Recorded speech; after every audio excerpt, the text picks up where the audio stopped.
¿Qué tal, mis queridos hermanos? Disculpen que se corta la comunicación a través de esta plataforma de red social.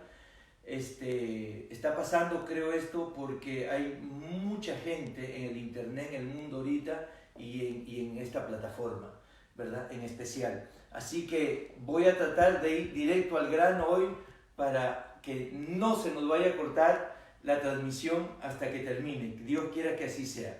Bueno, estoy hablándole acerca de señales. Jesús dijo que antes de que Él retorne a la tierra por segunda vez, dijo que no nos daba el día ni la hora, pero que nos daba más o menos señales que nos iban a advertir que ese tiempo había llegado y que ese momento de que el Señor regrese por segunda vez estaba muy cerca. Así que he encontrado por lo menos 12 señales, pero solamente estoy compartiendo 10. La señal religiosa, la señal política, la señal biológica. La religiosa es que iban a venir falsos cristos, falsos profetas, falsos maestros, como lo vemos desde hace buen tiempo para acá, cómo ha aumentado el número de este tipo de falsos líderes religiosos. La señal política, ¿verdad? La señal que iba a haber guerras en muchos países, nación contra nación y reino contra reina. La señal biológica, la señal de las pestes, de las epidemias, de cómo estamos viviendo en este momento realmente. Y en los últimos 30 o 40 años nunca ha habido tantas epidemias globales como lo ha habido, ¿verdad? Como nunca lo ha habido en los milenios de vida pasados. Cuarta señal, la señal de la tierra, los terremotos. La quinta señal, la señal de la iglesia. La señal número 6, la señal espiritual. La señal de la iglesia es la señal de que la iglesia íbamos a predicar el evangelio por todo el mundo. La señal espiritual es que la iglesia iba a dejar su primer amor, como lo he compartido la semana pasada, y hoy toca la séptima señal, la señal de Israel, y si tengo tiempo la octava, la señal moral. Voy a tratar de dar las dos antes que tengamos problemas con la transmisión. La señal de Israel. Y todas estas señales estoy basándome en Mateo 24, del primer versículo hasta el último, y dice Mateo 24, versículo 32. De la higuera aprended la parábola.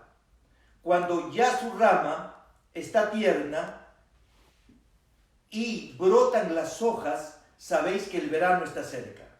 Así también vosotros, cuando veáis todas estas cosas, conoced que está cerca las puertas. De cierto os digo que no pasará esta generación hasta que todo esto acontezca.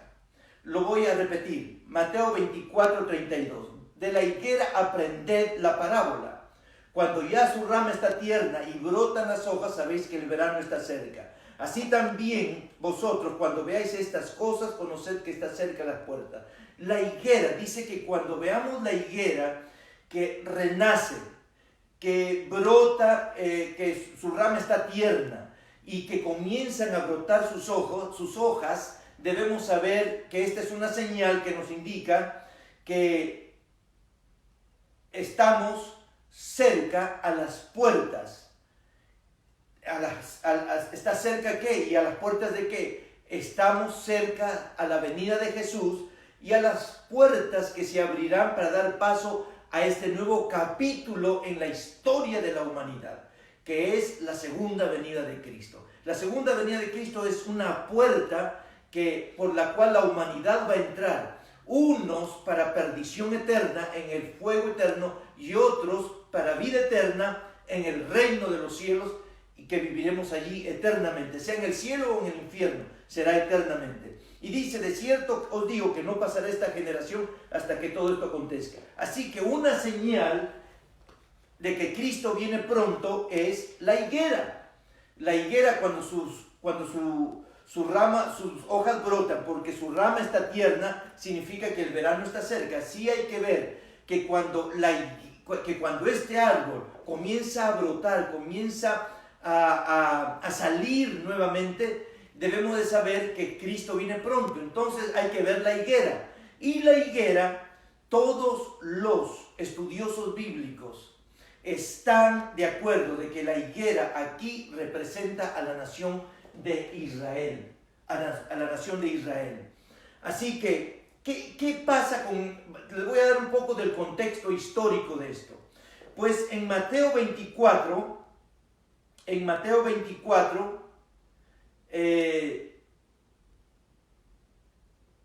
aquí está, Mateo 24, comienza de que Jesús estaba sentado en el monte de los olivos, los discípulos se le acercaron aparte diciendo, dinos, ¿cuándo serán estas cosas y qué señal habrá de tu venida y del fin del siglo? Respondiendo Jesús le dijo, mirad que nadie os engañe, porque vendrán muchos en mi nombre diciendo yo soy el Cristo, y a muchos engañarán, que es la primera señal, la señal religiosa, ¿verdad? Que les hablé. Y oiréis de guerra y rumores de guerra, la señal política, pero aún no es el fin. Y luego dice, habrán pestes, hambres y terremotos, y será principio de dolores, todas estas señales que ya he dicho. Luego dice, entonces os entregarán a tribulación y os matarán, y seréis aborrecidos de toda la gente por causa de mi nombre. Muchos tropezarán entonces y se entregarán unos a otros, y unos a otros se aborrecerán. Luego dice, y muchos falsos profetas se levantarán y engañarán a muchos, y por haberse multiplicado la maldad, el amor de muchos se enfriará, que es la señal de la iglesia, la señal espiritual. Por tanto, cuando veáis en el lugar santo la abominación desoladora de que habló el profeta Daniel, el que lee entienda. Entonces el que esté en Judea huya a los montes, y el que esté en la azotea no descienda para tomar algo de su casa, y el que esté en el campo no vuelva atrás para tomar su capa. Mas hay de las que estén encintas y de las que críen en aquellos días. Orad pues que vuestra huida no sea en invierno ni en día de reposo, porque habrá entonces gran tribulación, cual no la ha habido desde el principio del mundo hasta ahora, ni lo habrá. Ok, déjenme decirle que el capítulo 24, quiero que visualice todo el capítulo 24, ¿verdad? En el capítulo 24 Jesús habla en todo ese capítulo de las profecías, o sea, de cosas que pasarán en el futuro, predicciones, o sea, decir las cosas antes, decirlas antes que pasen.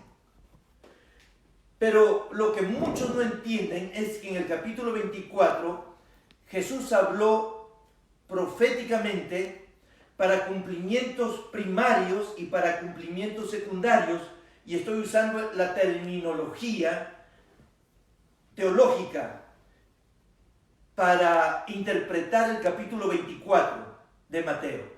En otras palabras, Jesús habló profecías que se iban a cumplir en los próximos años, en las próximas décadas, de ese momento preciso y específico en el que él estaba hablando, y también habló profecías, predijo cosas que iban a pasar 2000 años después, como las que están pasando ahora. Por ejemplo, cuando él dice al principio del capítulo, cuando los discípulos le dicen, háblanos de qué señal habrá de tu venida y del fin del siglo, él dice, entonces os entregarán a tribulación y os matarán y seréis aborrecidos de toda la gente por causa de mi nombre. Muchos tropezarán entonces, se entregarán unos a otros y unos a otros se aborrecerán. Y luego dice, por tanto, cuando veáis en el lugar santo la abominación desoladora de que habló el profeta Daniel, entonces los que estén en Judea huyan a los montes, el que esté en la azotea no descienda para tomar algo de su casa, y el que esté en el campo no vuelva atrás para tomar su capa. Ay de las que estén encintas, etcétera, etcétera. Esta no es una profecía secundaria, o sea, para miles de años después, sino es primaria, para algunos pocos años después del momento preciso en que él estaba hablando con sus discípulos. ¿A qué se refiere esta profecía? Que se entregarán unos a otros, que habrá un desastre, ¿verdad? Y que va a haber persecución por causa de su nombre, y que el que esté en Judea huya a los montes. el que esté en la azotea no descienda para tomar algo de su casa, el que esté en el campo no vuelva atrás para tomar su capa. Lo que le está diciendo es, no vayan a las ciudades, no vayan a Jerusalén. Jerusalén en esa época tenía una muralla a su alrededor que tenía 70 pies de alto. Era inmensa, una muralla inmensa. Y cuando había guerra, generalmente las personas corrían de los campos a las ciudades fortificadas porque esa fortificación les daba protección y seguridad. Pero en este caso Jesús le dice a sus discípulos y a todos los que escucharon esta enseñanza, no vayan a la ciudad, en este caso a Jerusalén, sino huyan a los campos. El que esté en el campo no venga a la ciudad, quédense en el campo, vayan a los montes. Les da instrucciones contrarias a lo que comúnmente las personas hacían en esa época en tiempos de guerra, ir a los lugares fortificados. ¿Por qué? Porque el Señor sabía, como lo dijo en un momento y lloró por la ciudad de Jerusalén, en un momento porque sabía lo que le venía a Jerusalén, y dijo que no iba a quedar piedra sobre piedra de ese templo y de la ciudad de Jerusalén,